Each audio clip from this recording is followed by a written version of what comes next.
Bonjour à tous, bienvenue dans cette nouvelle vidéo sur ma chaîne YouTube et on se retrouve aujourd'hui pour une vidéo très rapide, une vidéo un peu spéciale puisque on va rentrer un peu dans les coulisses de l'épisode qui sera diffusé ce soir. Donc ce sera une vidéo qui, voilà, j'espère sera assez courte pour que vous puissiez la voir avant l'épisode, mais peut-être même d'ailleurs que ça intéressera certains d'entre vous après la diffusion de l'épisode, de savoir un petit peu les secrets sur, l'épisode de ce soir de Koh-Lanta, qui est un épisode très particulier puisque c'est le grand retour des Treks.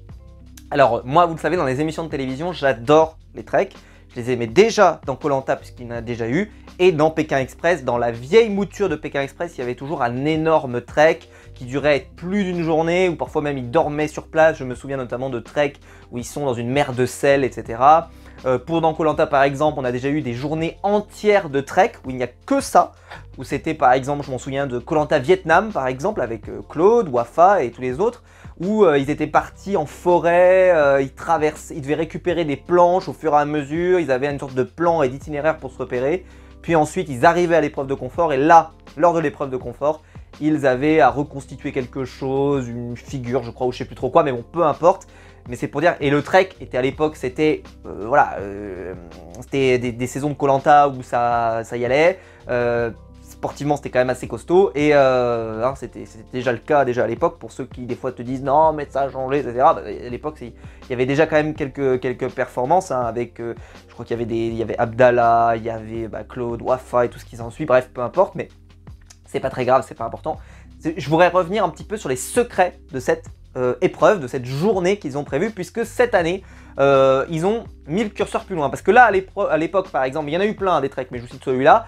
Mais celui-là, par exemple, se déroulait en plein jour. Il y avait un bivouac, mais ça ne changeait rien au problème, ça se déroulait en plein jour. Et l'épreuve le lendemain se déroulait également en plein jour. Là, ils se sont rajoutés toutes les difficultés du monde, voilà, on va le dire, hein, ils se sont rajoutés tout ce qui existe. Alors, donc pour information, c'est une interview de Julien Mann qu'il a fait pour Télé Loisirs, et il a pu un petit peu nous raconter les coulisses. Alors, donc déjà, bon, énorme, il nous sous-entend en tout cas dans la bande-annonce, c'est que on ne sera pas déçu. Le trek est dantesque. Denis nous l'a annoncé. Alors, le risque, je vais vous le dire tout de suite, hein, le risque de nous hyper comme ça, c'est comme la semaine dernière où il nous annonce, vous allez voir, l'épreuve, attention, j'avais jamais vu une épreuve aussi serrée, aussi folle, aussi machin, et au final, non, hein, c'était pas le cas. Là, j'espère que c'est pas de la publicité mensongère parce que moi, ma hype est très élevée. Et donc forcément, alors publicité mensongère, je m'exprime, hein, c'est-à-dire que j'espère que c'est pas une hype trop élevée pour un truc qui sera, ouais. Ça serait vraiment dommage, en tout cas de mon point de vue, ça serait vraiment dommage. Alors, en tout cas, donc le trek est prévu, donc il est dantesque.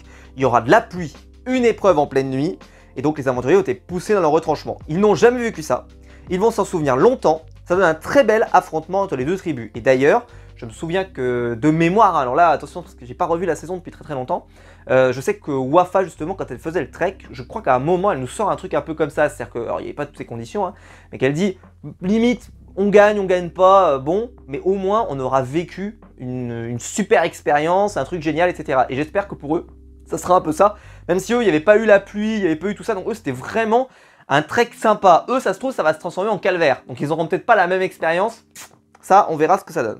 Alors donc, ils vont donc leur proposer donc un trek, une expédition dans la forêt tropicale lors de cet épisode 6, et donc ça a demandé un gros travail en amont. Donc afin de valider ce trek et l'épreuve nocturne, il y a eu un travail en amont avec plusieurs étapes.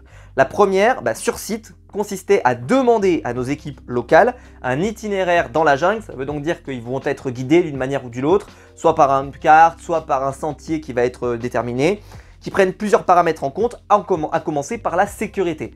L'interview va insister beaucoup sur la sécurité. Alors à mon avis, je vous dis, là c'est mon point oracle, c'est qu'à mon avis, je pense qu'on va avoir l'impression que c'est quand même assez rude à l'image, mais j'ai l'impression qu'ils font ça un peu pour nous dire « Ok, à l'image, ça a l'air costaud, mais vous inquiétez pas, on avait tout prévu.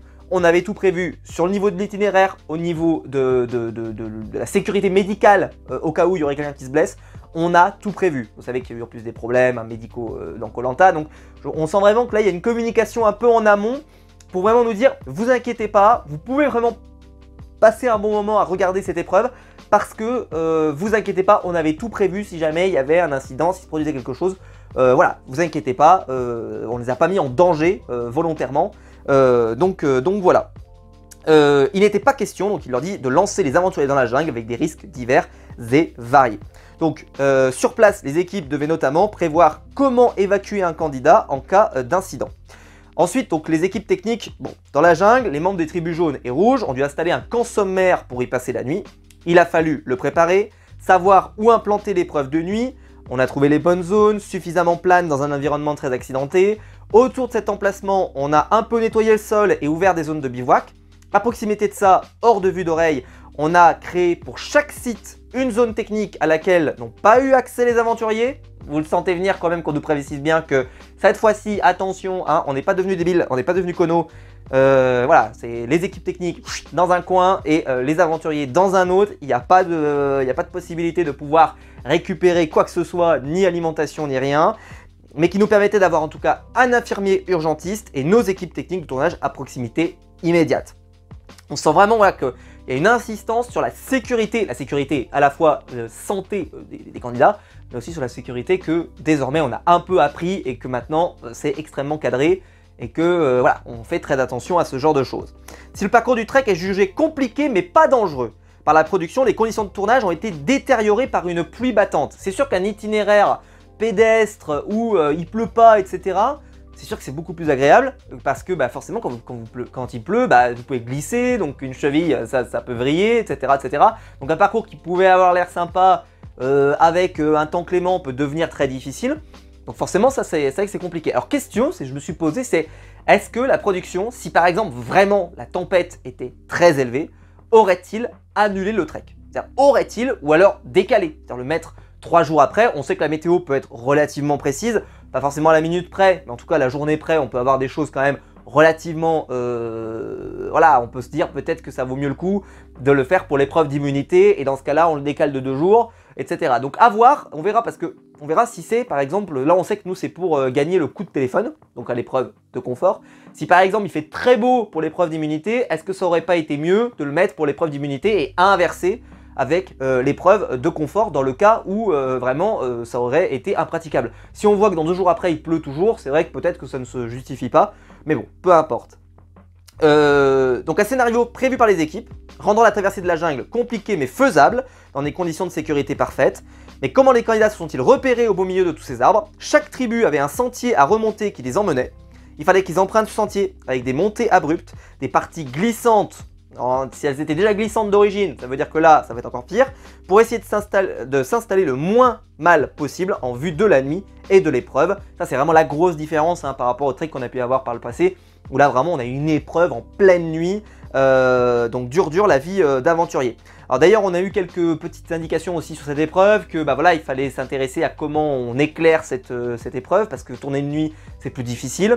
Et donc, pour info, moi, je tiens beaucoup d'importance à ça. C'est-à-dire qu'on puisse avoir une épreuve qui soit cool, certes, mais qui soit aussi filmable et qu'on arrive vraiment à réaliser ce qui se passe, etc. etc. Et ça, c'est juste vraiment hyper important, en tout cas moi de mon point de vue. J'estime que voilà, on ne doit pas en perdre en visibilité. On a déjà eu des petites choses dans la nuit, notamment sur le conseil par exemple. Sauf que le conseil, ils expliquent bien qu'en fait, là c'est pour créer un peu de la dramaturgie, il y a ce côté, l'ambiance, etc. du conseil en pleine nuit, sauf s'ils le font en plein jour, vous savez, les conseils improvisés, mais la nuit, voilà, il y a vraiment cette atmosphère qu'ils veulent créer. Et là, il y aura un peu cet effet-là dans l'épreuve, mais en même temps, voilà, on ne doit pas y perdre en clarté. J'ai vu l'épreuve, elle a l'air plutôt facile à filmer, d'après ce que j'ai vu un petit peu de ce que ça va être. Donc voilà, j'ai vraiment hâte, en tout cas moi, d'être à ce soir. Dites-moi vous dans les commentaires si vous êtes hypé de voir ce trek, plus ces épreuves. Vraiment, je vous le dis, il y a eu des tas de saisons de Koh-Lanta dans les anciennes où il y a eu des treks plus ou moins élaborés. Moi, je me souviens de treks où ils transportaient des structures dans la forêt, etc. Enfin, il y a vraiment eu des choses assez extraordinaires. Le Koh-Lanta Vietnam ou autre. Enfin, il y en a eu beaucoup. Donc, moi, je suis très impatient de revoir un peu ces treks qu'on avait à l'ancienne dans Pékin et à l'ancienne dans Koh-Lanta de surcroît. Donc, je suis assez impatient. Peut-être que c'est un épisode qui satisfera pas forcément les fans de Strat. Mais personnellement, moi j'adore ce genre de truc, c'est vraiment quelque chose que j'apprécie voir dans ces émissions d'aventure, ces émissions où vraiment, voilà, je veux dire, on va voir en plus, voilà, si les conditions sont difficiles, ça peut être vraiment un moment assez marquant de l'aventure. En tout cas, moi je serai là pour le regarder ce soir, je serai là pour en parler évidemment avec la Review Express et la review qui sortira demain. Donc j'espère que la vidéo vous aura plu et n'hésitez pas à vous abonner si vous voulez pas rater tout ça. On se retrouve, nous, très vite pour des nouvelles vidéos. Si elle vous a plu, vous pouvez la liker, vous pouvez vous abonner, vous pouvez la partager. L'espace commentaire est en dessous. N'hésitez pas à me parler de votre hype et de ce que vous pensez de cette épreuve. Ce qui est très drôle, c'est que si jamais vous voyez cette vidéo avant l'épisode, bah, vous pouvez me dire votre hype avant. Et si vous l'avez vu, bah, vous pourrez me dire si vous avez été déçu ou si vous êtes satisfait de l'épreuve au final. Moi, je ne l'ai pas vu. Mes pouvoirs d'oracle me disent que ça, franchement, s'ils arrivent à le rater, ça serait vraiment très décevant. J'y crois. J'y crois, j'ai vraiment une grosse hype et j'ai vraiment hâte d'être à ce soir au moment où je tourne cette vidéo. J'espère que la vidéo vous aura plu. On se retrouve très vite pour de nouvelles vidéos sur ma chaîne YouTube. Ciao!